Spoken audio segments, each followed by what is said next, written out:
بسم اللہ الرحمن الرحیم۔ اگر احتلام ہو جائے مرد کو یا عورت کو سوتے وقت، یعنی وہ سویا ہے مرد یا عورت، تو خواب میں اگر کوئی عورت ہے تو اس کی خواب میں مرد آ گیا ہے، یا مرد سویا ہے تو اس کی خواب میں عورت آ گئی ہے،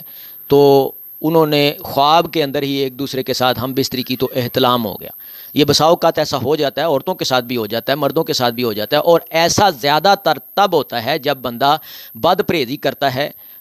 کھانے میں، یا اس طرح کے کھانے کھاتا ہے کہ اس کے غبار اور بخارات بنتے ہیں اور گیسز بنتی ہیں اور دماغ کو چڑھتی ہیں، ٹھیک ہے۔ پھر ایک اور پوائنٹ ہے کہ جب وہ لیٹ سوتا ہے، پھر ایک اور پوائنٹ ہے کہ جب وہ پیشاب پخانہ کر کے نہیں سوتا، پھر چوتھی ایک اور بات ہے کہ جب وہ شیاطین کے نزدیک رہتا ہے اور پلیز زیادہ رہتا ہے، پھر ایک اور بات ہے کہ وہ شیطانی وسوسوں میں پڑا رہتا ہے، شیطان کے زیادہ نزدیک رہتا ہے، ٹھیک ہے۔ شیطان بھی حملہ کرتا ہے، وہ بھی خواب میں عورت سوئی ہے تو خواب میں وہ مرد بن کے آ جاتا ہے، اگر مرد سویا ہے تو خواب میں وہ عورت بن کے آ جاتا ہے، وہ چاہتا ہے کہ اس کے کپڑے پلیت ہو جائیں اور وہ یہ اٹھ کے نماز نہ پڑھ سکے۔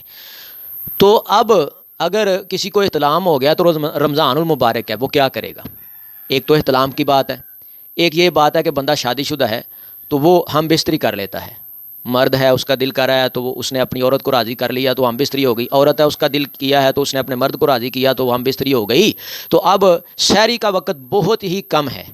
کہ اذانیں تھوڑی دیر بعد ہونے والی ہیں، خیال کیا جاتا ہے، تو اب بڑی مشکل ہو جاتی ہے کہ اب روزہ رکھیں یا غسل کریں، پتہ نہیں رکھنا ہے یا نہیں رکھنا۔ تو یہ مغالطہ جو ہے نا آج کی ویڈیو میں یہ نکل جائے گا سب کا انشاءاللہ۔ تو نبی الرحمہ حضرت محمد کریم صلی اللہ علیہ وآلہ وسلم کے گھر والے حضرت عائشہ صدیقہ طاہرہ مطہرہ زکیہ مزکیہ رضی اللہ تعالی عنہا، مومنوں کی ماں اما عائشہ صدیقہ رضی اللہ تعالی عنہا نے بیان کیا، اور یہ بخاری شریف کی حدیث ہے، 1931 نمبر ہے اس حدیث کا۔ نبی رحمہ حضرت محمد صلی اللہ علیہ وسلم کے بارے میں اما عائشہ صدیقہ فرماتی کہ وہ بھی ہم بستری کر لیا کرتے تھے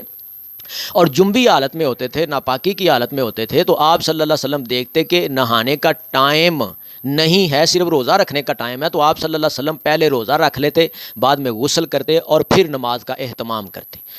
تو ہمیں بھی ایسا اگر معاملہ بن جائے، احتلام ہو جائے رمضان میں اور ٹائم بڑا تھوڑا ہے، یہ نہیں ہے کہ ٹائم 2-3 گھنٹے پڑا ہوا ہے جان بوجھ کے پڑا رہے، یہ ایسا نہیں کرنا آپ نے۔ اگر ٹائم ہے تو فوری اٹھ کے غسل کریں، جنبی ہو گیا، ہم بستری کر لیا، ٹائم پڑا ہوا ہے تو غسل کرے، اچھے طریقے سے پاک ہو کے روزہ رکھیں۔ یہ تو اس بندے کے لیے ہے کہ ٹائم نہیں ہے، ٹائم بہت کم ہے، تو اب اس اسنا میں کیا کرے؟ تو اس کے لیے یہ ہے کہ وہ پہلے روزہ رکھے، بعد میں وہ غسل کرے اور پھر وہ نماز پڑھے، اور یہ حدیث سے ثابت ہے، اس کا کوئی گناہ نہیں ہے۔ واللہ عالم، اللہ تعالیٰ عمل کرنے کی توفیق عطا۔ صدق اللہ العظیم۔ اگر آپ کو اس ویڈیو سے دینی فائدہ ہوا ہے تو حق بنتا ہے کہ آپ اس اسلامی چینل کو لازمی سبسکرائب کر دیں، لائک کریں اور کمنٹ میں اپنے خیال کا اظہار کرنا مت بھولیں۔